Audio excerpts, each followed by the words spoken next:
Je mesure pleinement la responsabilité qui accompagne ma fonction aujourd'hui de secrétaire d'État en charge de la biodiversité. Celle de fédérer toutes les énergies pour stopper et puis inverser l'effondrement du vivant. Ce n'est rien d'autre que le défi du siècle. Alors pourquoi d'abord ? Parce que la biodiversité, c'est essentiel à l'existence même de l'humain. C'est tout le vivant. Elle fournit des services essentiels comme la fertilité des sols, la pollinisation ou encore la filtration de l'eau. Mais aujourd'hui, la situation est franchement préoccupante. Nous sommes en train de vivre la 6e extinction de masse. La précédente extinction, juste pour donner une échelle de temps, c'était la disparition des dinosaures. Mais surtout, il est essentiel de le dire, le climat et la biodiversité, ce sont des combats jumeaux. Et c'est presque les deux faces d'une même pièce. Parce que le changement climatique, c'est l'une des principales causes d'érosion du vivant. Il y en a 5.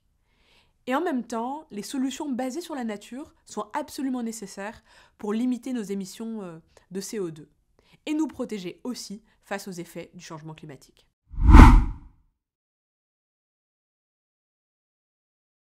Devant la réalité que je viens de décrire, je me pose moi-même la question du degré de la prise de conscience. Il y a toujours moyen de sensibiliser davantage de public à cette lutte essentielle et beaucoup reste à faire. Mais j'observe aussi, et il faut le dire, que de grands efforts ont été entrepris et de nombreuses barrières sont en train d'être brisées. Je vais prendre quelques exemples, dont la fonte des glaciers récemment, nos pôles, sous l'effet du changement climatique. Il n'y a pas si longtemps, cette question n'était que l'apanage des communautés scientifiques et des passionnés de la montagne. Aujourd'hui, cette prise de conscience s'opère parce qu'on sait qu'il y a des conséquences sur la gestion de l'eau, sur la biodiversité post-glaciaire, même sur nos modes de vie dans les zones où il y a de la montagne ou des glaciers.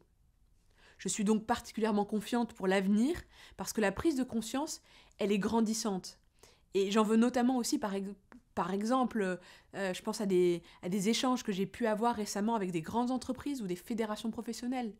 La volonté de basculer leur modèle économique vers un modèle plus vertueux écologiquement, du coup plus durable de fait, eh bien émerge et doit maintenant gagner de l'ampleur. D'ailleurs, il est toujours très bon de rappeler que notre jeunesse est très attentive à ces sujets, et à juste titre, car c'est en agissant maintenant que nous pourrons offrir un avenir durable aux futures générations. C'est ainsi que nous allons accroître les moyens pour embarquer tout le monde dans ce combat. Nous allons passer de 1000 à 18 000 aires éducatives à la nature d'ici 2030.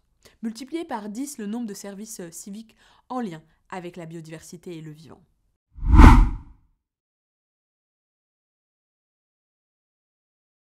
Pour stopper et inverser l'effondrement du vivant, nous allons doter la France d'une feuille de route claire, ambitieuse, qui est la stratégie nationale biodiversité. Alors concrètement, l'État mobilise des financements, oui, des moyens inédits, oui, et ils sont à la hauteur des ambitions pour la nature. La biodiversité bénéficiera d'un budget historique dès 2024, avec un soutien additionnel de plus d'1 milliard d'euros, dont 400 millions entièrement consacrés à la stratégie nationale.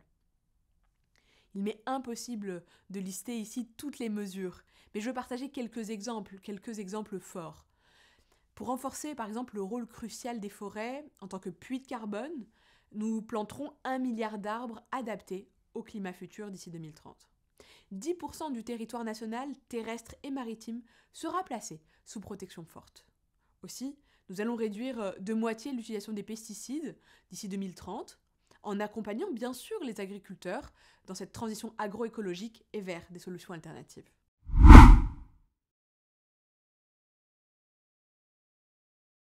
J'entends beaucoup dans le débat public l'opposition entre fin du mois, fin du monde. Mais c'est tout le contraire.